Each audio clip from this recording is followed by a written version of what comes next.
to Kyocera Mobile Tech Talk. We're here today with Paul Whitney of AsReader, and he's going to explain some information on barcode reading and barcode scanning.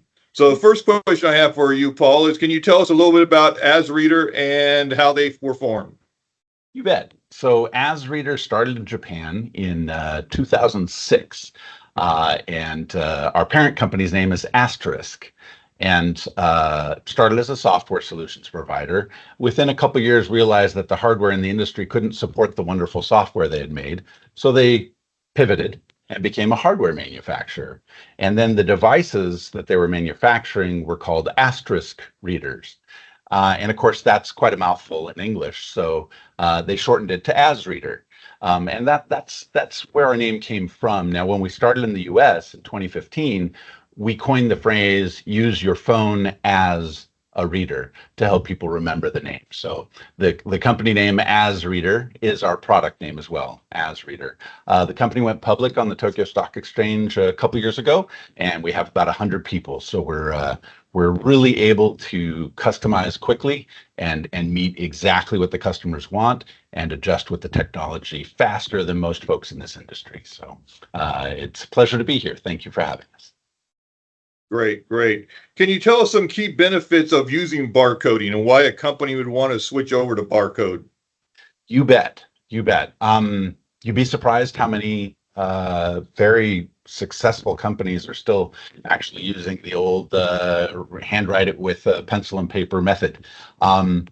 It does work in many situations, but as people grow, they tend to find a tipping point where somebody's handwriting isn't quite legible enough, and when you later try to type it into the database, you get mistakes. And when it's just a few mistakes, most companies can handle it. But as the mistakes increase, as I say, there comes a tipping point where the accuracy of the data is one of the key factors to being profitable. And when people realize that, they begin implementing different forms of auto identification, auto ID in general, whether it be barcode or visual computer learning, RFID. There's so many different types out there, but barcode is, one of the most ubiquitous. It's been around forever, and everyone's quite used to seeing it, even at self-checkout at supermarkets these days. There are a lot of different kinds of barcodes, but the whole point is to be able to quickly identify something and have more accurate data more quickly. That's the whole point. So. Okay. So you hear a lot today around RFID. So can you tell us a little bit difference between barcode reading and RFID reading? What do we can learn from that? Absolutely. On the top level, they're quite similar. The whole point is, again, auto identification. Being able to identify what's there and count it accurately and quickly. Always the point here, right? RFID has the added benefits of being unique. So every RFID tag is different. So in other words, like go back to that supermarket where you're checking out. Let's say you have 5 boxes of cornflakes. When you scan it, it's the same UPC. It's a box of cornflakes. It's a box of cornflakes. So when people are doing inventory, they'll often scan one barcode and then type in, oh, there are 5 of these.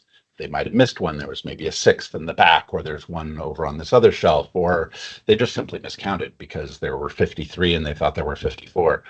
With RFID, every box of cornflakes in this example is a different tag. So it still has the UPC in there, but it also has a unique identifier behind it. And what that allows you to do is now you can't miscount. It's impossible. You can't accidentally say there were 45 of these or 53 of these because it's seeing every unique tag. The other added benefit that's quite obvious from the beginning is you don't need line of sight. When you're doing a barcode, you have to be able to see that barcode in front of you in order to scan it. Or scan it, or any way that you're scanning it, but you have to see it. With RFID, it can be behind things. It could be inside a wooden cabinet. It could be inside a cardboard box. And what this means is when you're receiving or shipping, you can check the contents of a box without opening it. That's something you can't do with RFID. So those are the two main differences. The fact that it's unique and that you don't necessarily need line of sight. There's lots more technologies in there that we can dive deeper on, but that's top level main differences. Yeah. Okay. All right. Thanks. Paul, why don't you describe some of the differences between 1D, 2D, and basically QR codes, so everybody kind of has a good feeling for those. Definitely. I have a little sheet here as a visual. So a 1D barcode is what you're kind of used to seeing in the supermarkets and such. It's just lines. It's called 1D because it's what we're all kind of used to seeing in this format. It's actually reading the space between the lines. It's quite a fascinating technology, even though it's been around for decades. But this is what everyone's used to seeing on any number of products, whether you go to a bookstore, grocery market, anything like that's going to have these sort of UPC codes, these sort of 1D barcodes. Excuse me. Now, a 2D barcode, most people out there think of QR codes and this sort of thing here, but there are actually quite a number of 2D barcodes out there. Some of these PDF 417 types, some composite types. There's some very, very detailed barcodes that have not just like a UPC or an EID. Things like this are going to be, simple, like 7 digits, 13 digits, even 32 digits. When you get into these 2D barcodes, everyone's used to seeing URLs, but some of these actually have a half a page of data. They're quite extensive. So that's the difference between a 1D and a 2D barcode. It's the amount of data you can fit in there, and it's the shape of it. It's a 1D, just simply lines, or 2D, where there's something else going on there, more than just lines. Okay. And you said that the 1D is probably the most common one that's used out there right now. Yeah, okay. You'll see it a lot, and you'll also notice that when somebody has a scanner that's a 2D scanner, it will also scan 1D. So a 1D scanner is going to be less expensive, but it'll only scan 1D. 2D will be able to do both, 2D and 1D. And the beauty is, okay, so with a 1D scanner, you've often seen lines. So you've got to put the line in line with the barcode, right? You can't read it sideways. With a 2D scanner, you can read that 1D barcode from 360 degrees. You don't have to be lined up with it. So that's another advantage of having a 2D scanner, even if you're using a 1D barcode. Okay. Yeah. And what kind of industries are you seeing that are adopting barcoding or using barcoding, have been using barcoding for a while now? Sure. Really all of them. I mean, there are very few industries that don't benefit from this sort of automation and finding a way to accurately, quickly count something. Pretty much any business out there. And it doesn't matter if you're talking like medical. I mean, if you donate blood, you see they put barcodes on the vial right away, right? If you purchase a book, the publisher's putting the barcode on there from the beginning. Just pretty much any industry. I'd be hard pressed to think of an industry that wouldn't benefit from barcode or isn't already on some level. That AsReader manufactures and we sell today with Kyocera devices. You bet. So just top level for now, there are 4 basic form factors, if you will. So the first I'll discuss is the sled type. So we call this a sled because it looks like it's a sled riding on the smart mobile computing device here. So we've got this one is the A24D. It's a 2D, 1D, and OCR scanner. And you can see you've still got full access to your camera, all of the wonderful functionality of this device, everything that it has always been able to do, plus the added benefit of being able to have these triggers here and a soft trigger on the screen to be able to scan barcodes. It's at this angle because that way you're able to see the screen as you're scanning, as opposed to having to twist your wrist in order to get down to 90 degrees and scan things. So this is the sled type. Now, the next type would be a gun type. And this would be an example of that, again, with this terrific mobile computing device that is able to attach just like that. So that's hardwired. You're not having to go through Bluetooth to connect it. The moment you put it in here, it's actually using the USB-C port here to connect through a magnet and attach. So this is a gun type. So the first was a sled type. This is a gun type.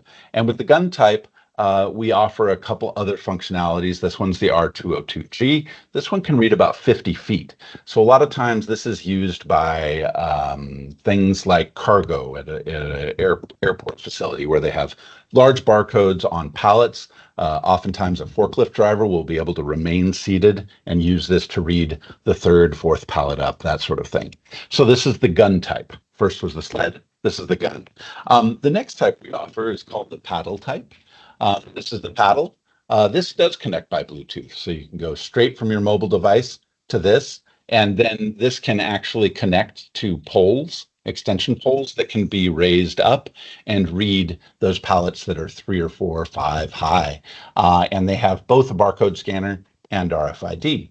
And last, we have a fixed type. Now, fixed types comes in many different sizes, but this is a mini desktop type.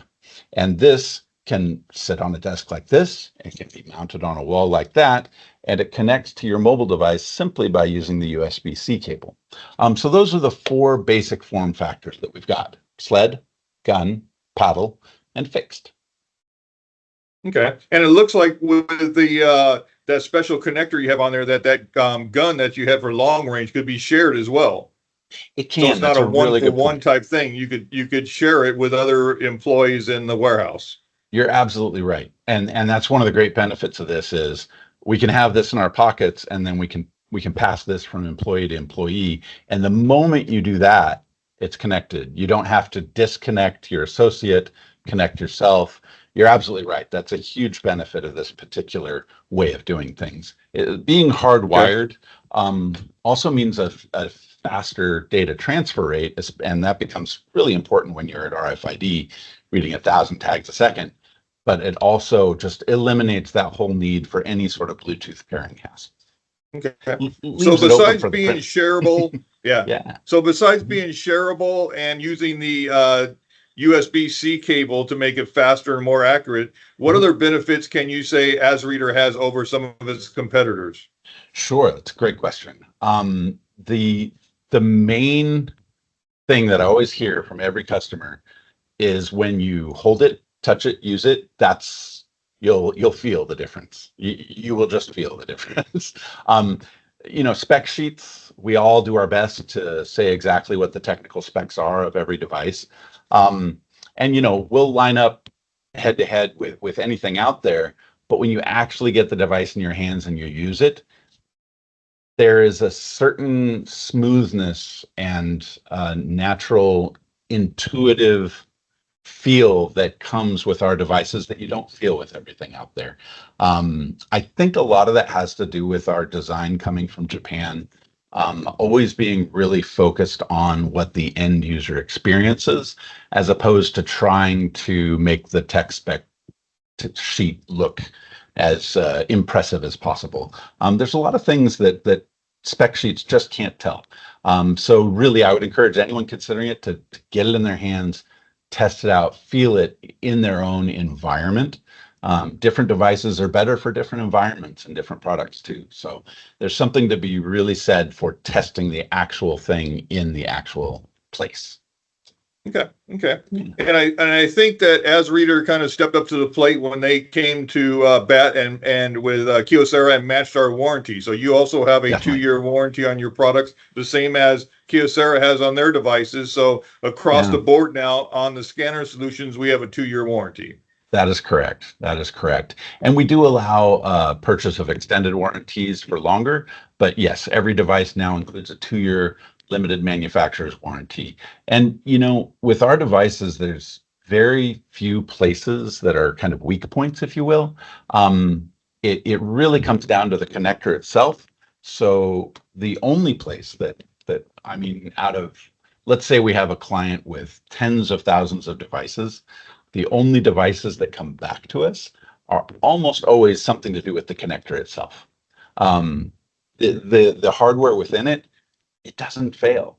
It just goes and goes. I've got customers that have been using our devices for 6 years with the same scanners, and no problems. So I'm quite confident about our 2-year warranty. But when there is an issue, folks can send it in and we take care of it right away.